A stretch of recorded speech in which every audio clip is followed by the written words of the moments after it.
अगर मनोवैज्ञानिक से पूछो तो वो कहेंगे अकेलापन बीमारी है।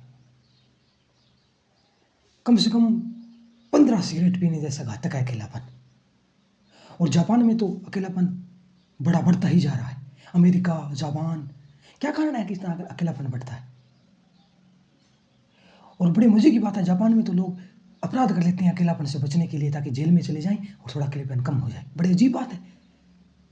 अकेलापन ऐसा लगता है जैसे कोई काटता है, लेकिन श्री कृष्ण कहते हैं एकांत का रस अर्जुन। ऐसा लगता है अकेलापन श्राप है, लेकिन कृष्ण कहते हैं अकेलापन श्राप नहीं है, अकेलापन तुम्हारा स्वभाव है। सारे मित्र, पड़ोसी, पत्नी सब होते हुए अगर तुम्हारा अकेलापन मिटता नहीं, तुम्हारा खालीपन मिटता नहीं, तो ऐसा तो नहीं कि तुम्हारा अकेलापन तुम्हारा स्वभाव हो, खालीपन तुम्हारा स्वभाव हो, उससे भरा नहीं जा सकता।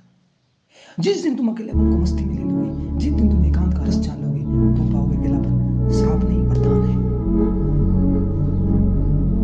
लेकिन बड़े बड़े लोग अकेलेपन से जूझ रहे हैं, लेकिन अकेलापन कोई भर पाया?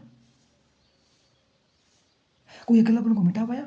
जब सब लोग भी नहीं मिटा पाते अकेलेपन को, तो समझना चाहिए कहीं अकेलापन हमारा स्वभाव तो नहीं, जिसे हम भरने की कोशिश कर रहे हैं। अगर उसे स्वीकार कर ले तो लाओ से यही कहता है, अपने अकेलापन और अपने खालीपन को स्वीकार कर ले। मजबूरी नहीं, इसलिए कि तुम्हारा स्वभाव अकेलापन है, और तुम पाओगे, भर जाओगे अंदर से एकांत का रस, जिसे अर्जुन से कहा है कृष्ण ने, एकांत का रस अर्जुन, अपने में मस्त, अपनी तरंग, अपनी ऊर्जा का रूपांतरण देख लेना कला से। लेकिन अकेलापन का उपाय वैसा नहीं है जैसा लोग मनोविज्ञानी करते हैं। थोड़ा कैब चला लेते हैं, हैप्पी कैब चला लेते हैं, बातचीत कर लेते हैं, लेकिन बातचीत से अकेलापन थोड़ी मिटता है। भीड़ अकेलेपन को ज़्यादा उभारती है। आदमी अकेलापन इतना महसूस नहीं करता जितनी भीड़ और भी कर देती है, इसलिए भीड़ में ज़्यादा अकेलापन होता है। लेकिन तुम्हारी रास्ता गलत है अकेलापन को मिटाने का, दूसरे से नहीं मिटेगा। दूसरे से मिटना होता तो अब तक मिट गया होता। कोई 20 साल जीता है, कोई 25 साल, कोई 30 साल, कोई 40 साल, मिट गया होता। अब तक नहीं मिटा तो इसका मतलब तुम्हारा स्वभाव है।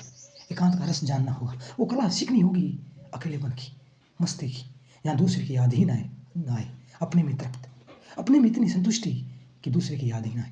लेकिन हम दूसरे की याद भी इसलिए करते हैं कि अकेले खुश नहीं, कोई मिल जाए, कोई सहारा। लेकिन अकेलापन भरता थोड़ी है, मिटता थोड़ी है। तो मैं आपसे कहना चाहूँगा, अकेलापन को स्वीकार कर ले मस्ती से, धीरे धीरे कला जाने, सीखे, जादू सीखे, मैजिक सीखे, और तुम पाओगे अलग होगे।